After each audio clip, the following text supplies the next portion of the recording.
ក្នុងវ័យប៉ុណ្ណឹងខ្ញុំធ្វើបានប៉ុណ្ណឹងជាមួយនឹងចំណេះដឹងប៉ុណ្ណឹងខ្ញុំសម្រេចបានប៉ុណ្ណឹងគឺខ្ញុំមានមោទនភាពលើខ្លួនឯងមែនតើពេលខ្លះយើងគួរតែរំលឹកខ្លួនឯងឲ្យទទួលស្គាល់បច្ចុប្បន្នភាពរបស់ខ្លួនឯងឲ្យរីករាយជាមួយនឹងបច្ចុប្បន្នភាពរបស់ខ្លួនឯងរីករាយជាមួយនឹងអ្វីដែលយើងកំពុងតែមានក្នុងកំឡុងពេលនេះយើងអាចនឹងអត់ទាន់បានអ្វីដែលយើងចង់បានប៉ុន្តែមិនមែនមានន័យថាយើងអសមត្ថភាពនៅក្នុងការដើរទៅរកវាទេគ្រាន់ថាវាអត់ទាន់ដល់ពេលយើងរបស់ដែលយើងចង់បានអ្វីដែលយើងប៉ងប្រាថ្នាក្តីសម័យដែលយើងចង់សម្រេចយើងនឹងសម្រេចវានៅក្នុងពេលវេលាដ៏ត្រឹមត្រូវដ៏ល្អបំផុតដ៏ជាក់លាក់ណាមួយប៉ុន្តែនៅក្នុងពេលបច្ចុប្បន្ននេះមិនមានន័យថាយើងអសមត្ថភាពទេប៉ុន្តែយើងគួរតែរីករាយជាមួយនឹងអ្វីដែលយើងមានរីករាយជាមួយនឹងរបស់របរដែលយើងកំពុងតែប្រើប្រាស់សពថ្ងៃហ្នឹងក្នុងវ័យប៉ុណ្ណឹងខ្ញុំធ្វើបានប៉ុណ្ណឹងជាមួយនឹងចំណេះដឹងប៉ុណ្ណឹងខ្ញុំសម្រេចបានប៉ុណ្ណឹងគឺខ្ញុំមានមោទនភាពលើខ្លួនឯងមែនតើយើងគួរតែរំលឹកខ្លួនឯងនៅក្នុងការដំណើរទៅរកអ្វីដែលយើងចង់បានគឺវាអត់ងាយស្រួលទេអញ្ចឹងវាទាមទារឲ្យយើងលះបង់ខ្ពស់ខ្លាំងមែនតើខ្ញុំលើកឧទាហរណ៍មួយ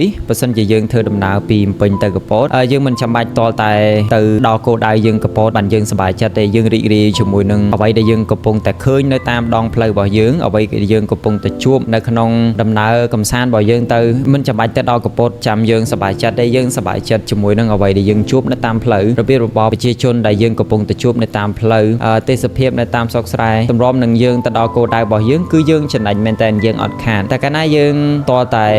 ចាំតែទៅដល់កពតបានយើងសប្បាយចិត្តវាខាតព្រោះជីវិតយើងនៅតាមដងផ្លូវវាឃើញអ្វីដែលស្រស់ស្អាតអ្វីដែលថ្មីច្រើនខ្លាំងមែនតើអញ្ចឹងជាការរំលឹកអ្នកទាំងអស់គ្នានៅក្នុងបើទោះបីជាពេលនេះយើងមិនទាន់មានអ្វីក៏ដោយយើងគួរតែរីករាយជាមួយនឹងដំណើរជីវិតរបស់យើងទៅកាន់គោលដៅរបស់យើងឬមួយក៏បើសិនជាអ្នកទាំងអស់គ្នាអត់មានគោលដៅទេយើងក៏រីករាយបានដូចគ្នាដែរនៅក្នុងដំណើរជីវិតរបស់យើងទៅកាន់ដើម្បីស្វែងរកគោលដៅរបស់យើងហើយនៅពេលដែលយើងដឹងថាយើងចង់បានអីយើងធ្វើដំណើរទៅរកវាប៉ុន្តែនៅក្នុងកំឡុងពេលហ្នឹងយើងក៏គួរតែសប្បាយចិត្តជាមួយនឹងដំណើរជីវិតរបស់យើងដែរ